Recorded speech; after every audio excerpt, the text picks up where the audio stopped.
पूर्व सांसद अनिल शुक्ला वारसी को मिली धमकी, परिवार की जान को बताया खतरा, थाने में दी तहरीर। राज्य मंत्री प्रतिभा शुक्ला के पति को धमकी दी गई है। पूर्व सांसद का कहना है कि उन्होंने मिट्टी खनन की शिकायत जिलाधिकारी को की थी। कुछ समय बाद ही उन्हें धमकी आनी शुरू हो गई है। राज कॉर्पोरेशन लिमिटेड के निदेशक मनोज यादव द्वारा उन्हें लगातार धमकियां दी जा रही हैं, जिसकी शिकायत उन्होंने संबंधित थाने में की है। देखिए, हम लोग दोनों लोग जो है यहाँ पे क्या नाम देवरिया आए हुए हैं चुनाव प्रचार के लिए, चुनावी ड्यूटी पर। तो आज जब हम लोग आ रहे तभी रास्ते में 1 बजे के लगभग जब हम लोग आजमगढ़ के आसपास थे तो एक टेलीफोन आया। उसने कहा मैं राज कॉर्पोरेशन से बोल रहा हूँ और वहाँ उसका मालिक हूँ, मेरा नाम मनोज यादव है। तो आप भारती जी बोल रहे हैं? सांसद जी हमने वहाँ बोल रहे हैं। तो उसने कहा कि देखिए, आप राजनीति करते हैं, राजनीति करो, मैं व्यापार करता हूँ, मुझे व्यापार करना है। मैंने कहा भाई क्या दिक्कत क्या है, तुमको अपना व्यापार करो, मुझसे क्या मतलब है।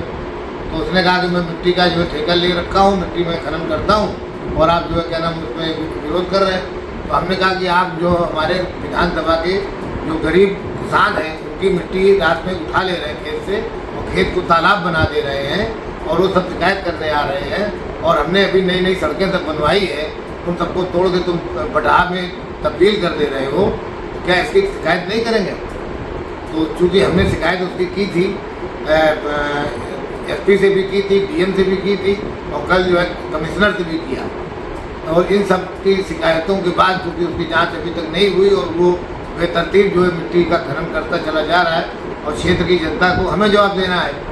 तो हमने कहा कि अगर तुम इस तरह करोगे तो हम तो विरोध करेंगे उसका, और तुम्हें करना है तो जो नियम कानून उसके हिसाब से करो। मिट्टी उठाने का तरीका है कि आप जो है किसान के साथ एग्रीमेंट करो और इसके बाद किसान का एग्रीमेंट आप जाकर के माइनिंग विभाग में दो। माइनिंग विभाग उसका नक्शा बनाएगा, तुम्हें बताएगा कितना चौड़ाई, कितना लंबाई, कितनी गहराई में खोदना है, उतना आप खोदो। इसके अलावा तो आप जो है क्या नाम है गलत तरीके से तो नहीं कर सकते हो। तो उसने कहा कि तमाम चीज़ व्यापार में तमाम कुल्लू होते हैं और ईमानदारी से काम करने से कोई लाभ थोड़ी होता है। तो हमने कहा भाई गैर वाजिब तरीके से काम करोगे और लोगों को तकलीफ होगी तो हम तो उसका विरोध करेंगे। तो उसने कहा कि जो है आपको जानते नहीं हो तुम अभी, और मेरी भी जो है क्या नाम मुख्यमंत्रियों तक पहुंच रही है। तो हमने यार जब रही होगी तब रही होगी तुम्हारी पहुंच, और तुम्हारी पहुंच से हमें क्या लेना देना है, हमें इससे क्या मतलब है। तो उन्होंने कहा बहुत ज़्यादा नेता न बनो, मैं तुम्हें ठीक कर दूँगा। तो हमने कहा कि तुम ठीक कर दो, क्या करोगे? गोली मारोगे, हमको मारोगे, सबको मारो, किसको मार डालो बताओ? जहाँ बताओ वहाँ पे आ जाए, वहाँ तो हमको ठीक कर दो। तो हमारा कहने का मतलब केवल ये है कि मैंने इसकी जो है प्राथमिकी दर्ज करने के लिए सिवली थाने में दिया है, लेकिन अभी तक जो है इसका मुकदमा नहीं लिखा गया है। तो बेहतर समझ सकते हैं कि थाने के लोग क्यों नहीं मुकदमा लिख रहे हैं। और जो जिस तरीके से जिलाधिकारी कानपुर देहात का मैं परसों मिला था, उनसे जो है उन किसानों को ले जा कर के मिला था, तो वो तो इस तरह मुझसे बात कर रहे थे जैसे वही राज कॉर्पोरेशन के एमडी।